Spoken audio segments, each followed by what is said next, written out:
Best school system in the US, Massachusetts tops the list. What if I told you one state's schools outperform all others, but the reasons behind this ranking are far more complex than test scores alone? WalletHub's new study crowns Massachusetts as America's top school system, sparking both celebration and controversy across the education landscape.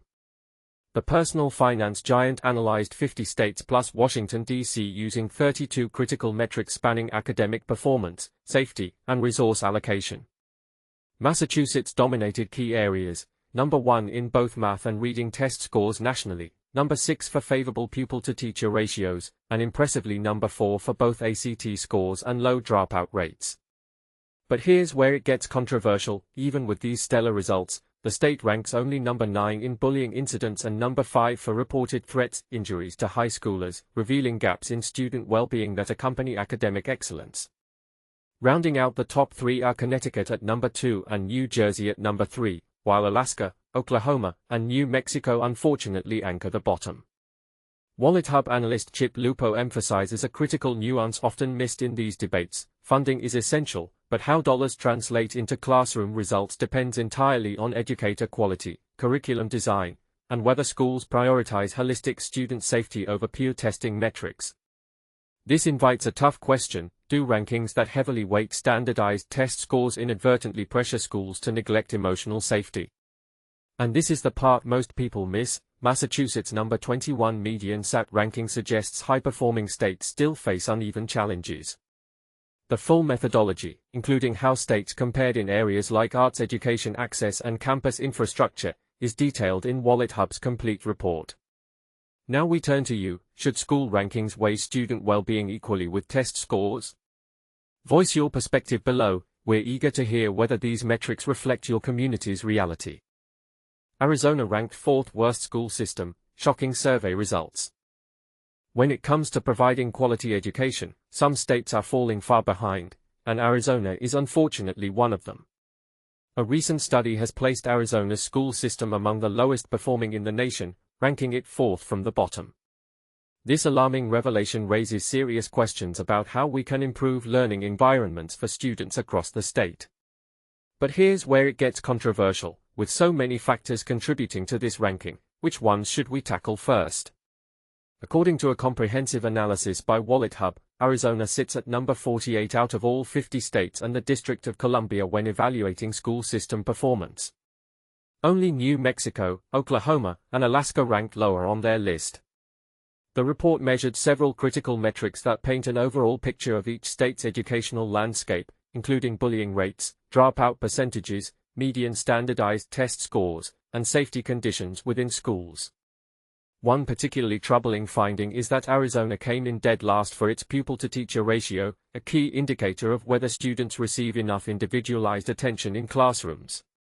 Additionally, the state tied for last place in terms of high school dropout rates, signaling deeper systemic issues that need addressing urgently.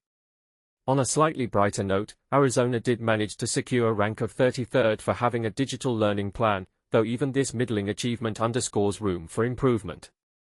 In stark contrast, states like Massachusetts, Connecticut, and New Jersey topped the charts as leaders in effective education systems.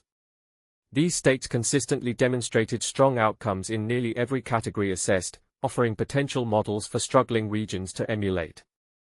For instance, smaller class sizes and robust support networks seem to play pivotal roles in fostering academic success. And this is the part most people miss: while rankings provide a snapshot of current challenges, they also highlight opportunities for growth. What steps could Arizona take to climb out of the bottom tier? Should policymakers prioritize reducing classroom overcrowding, or would investing more heavily in teacher training yield better results? These are complex questions without easy answers, but solving them could transform countless lives. So, what do you think? Do you agree with these findings, or does your personal experience suggest otherwise? We'd love to hear your thoughts in the comments below.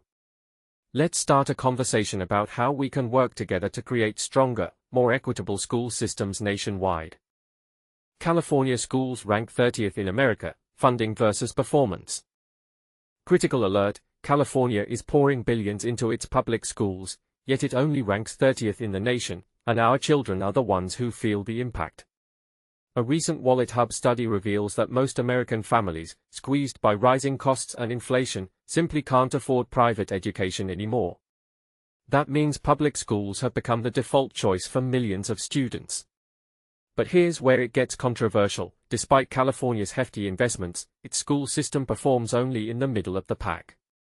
According to the research, the quality of K-12 education often comes down to how much funding flows through federal, state, and local channels. The U.S. Department of Education notes that state governments now contribute nearly as much as local districts, while the federal share remains the smallest slice of the pie. And while more resources usually lead to stronger outcomes, California's results suggest that money alone isn't solving all the problems.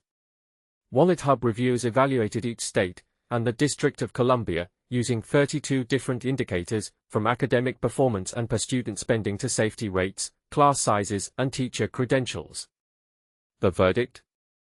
New England dominates the leaderboard, with Massachusetts, Connecticut, New Jersey, Virginia, and New Hampshire claiming the top spots. California, by contrast, landed at number 30 overall. In the two most critical categories, overall quality and school safety, it ranked 29th and 37th, respectively.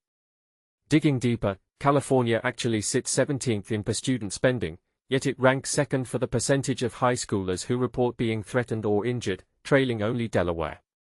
Based on this mix of high spending and middling system performance, WalletHub groups California alongside states such as Louisiana, Oregon, Alaska, Minnesota, Colorado, Hawaii, and Wyoming. It's not all gloom, however. California shares the nation's top median ACT score with Connecticut and Washington, D.C., proving that pockets of excellence still exist. And this is the part most people miss. Some experts argue that these rankings lean heavily on test scores and funding levels, without fully capturing socioeconomic challenges or the complexities of large, diverse states compared to smaller ones. Is it fair to use the same benchmark for sprawling California and compact East Coast states? What do you think needs to change? Is simply writing bigger checks enough, or should policymakers rethink how funds are allocated, perhaps prioritizing teacher training, class size reduction, or even community-based support? Share your thoughts below and let the debate begin.